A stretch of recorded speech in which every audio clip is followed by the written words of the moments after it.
Hindi po tunay na revamp o reorganization. At meron din po nagsasabi ng isa sa specific target nitong tinatawag na courtesy resignation cabinet revamp ay itong si Secretary Anton Lagdameo. Siya raw po ang sinisisi. Sa ngayon, siya raw po ang may pinakamalaking kasalanan sa pagkatalo ng kandidato ng administrasyon diyan po sa Mindanao. Dahil taga Mindanao po yan kasi si Secretary Lagdameo. At malapit na kaibigan ng First Family yan.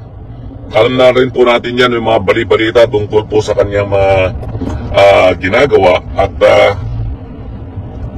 bilang isang cabinet member na pinagkakatiwalaan ng Pangulo, special assistant ng Presidente, siya raw po ang naka-assign para asikasuhin yung eleksyon dyan po sa Mindanao. At ipinangako raw po niya na pati sa Davao ay matatanggal yung mga Duterte po dyan sa Davao City. At malaking gastos ng pera ang kanilang inubos po dyan para lang po mapasama ang mga Duterte, matanggal sila sa pwesto, at maitalaga itong kanilang mga napiling mga politiko rin sa Davao City.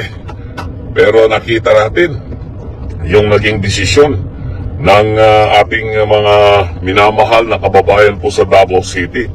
Landslide po yung panalo po ng ating minamahal na mga pamilya Duterte sa pangunguna po ni Tatay Digong at ni Mayor Baste na siya ngayon ay Vice Mayor-elect, at Congressman Pulong, Congressman Omar at si Congressman Ungab.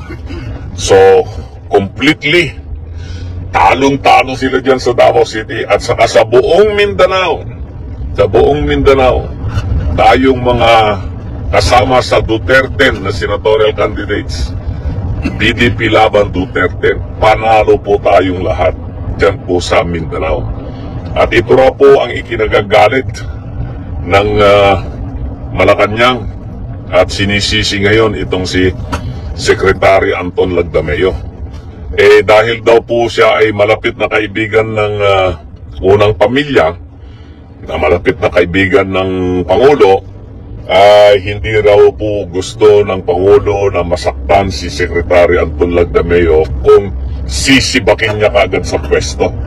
Dahil sinasabi na ganun daw po kabait ang Pangulo, ganun siya yung kanyang kindness. So kailangan medyo pampalubag loob, kunwari magkakaroon ng cabinet revamp ng malawakan, pinag-courtesy resignation itong mga lahat ng mga cabinet members at lahat ng mga cabinet rank officials. Pero ang talagang specific target ay si Secretary Anton Lagdameo. Ganon ba yon? Siya lang ba ang may kasalanan? Eleksyon lang ba ang dahilan kung bakit bumaba yung performance ng Pangulo, trust rating? Inyo pong alalahanin bago po maghalalan. Naglabasan na po yung mga survey na ang trust rating ng Pangulo ay mababa. Ang kanyang approval rating ay bumagsak sa 25%. Sa aking pag-aaral at sa aking naging eksperyensya sa matagal ko pong pakikihalubilo sa mga politiko, nanilbihan po ako in many capacities sa tatlong presidente. President Fidel Ramos, President Gloria Macapagal Arroyo at President Tatay Digong. Nakita ko na pag ang trust and approval rating ng Pangulo ay bumaba na po ng 30%.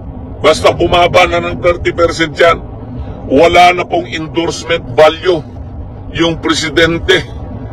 Mga i-endorso po niyang kandidato, lalo pong mapapasama ang kanilang magiging resulta sa halalan. Dito po sa naganap na halalan, bago po maghalalan, lumabas yung survey na yung approval rating ng Pangulo ay 25% at negative na po yung trust rating niya. So, lahat ng kanyang endorsement ay hindi talaga paniniwalaan ng tao. At lalo pong mapapasama po yan. Nangyari po yan, with all due respect kay dating President Gloria Macapagal Arroyo. Kaya yung mga kandidato ni PGMA noong 2007, natalo yung mga senatorial candidates na malalakas. Ganon din nangyari sa amin noong 2010. Natalo si Gibo Teodoro na kandidato ni PGMA for president. So kasi wala na pong endorsement value pag bumaba ng 30% yung approval rating, at iyan ang sitwasyon. So bakit ngayon ang sisisihin lang ay ang isang Anton Lagdameo kung siya po ay hindi nakapag-deliver sa Mindanao? At yan din po yung mga binabanggit ng mga politiko sa Mindanao na sinisisi nila, kaya nagkagulo-gulo raw sila sa BARM. At for the first time dyan mismo sa BARM or dyan sa Muslim provinces ng Mindanao, normally yan po ay bailiwick po ng administrasyon. Ibig sabihin po niyan, kahit na nung panahon po ni President Gloria Macapagal Arroyo, yung kanyang mga kandidato dyan po sa mga Muslim dominated provinces in Mindanao, nananalo po.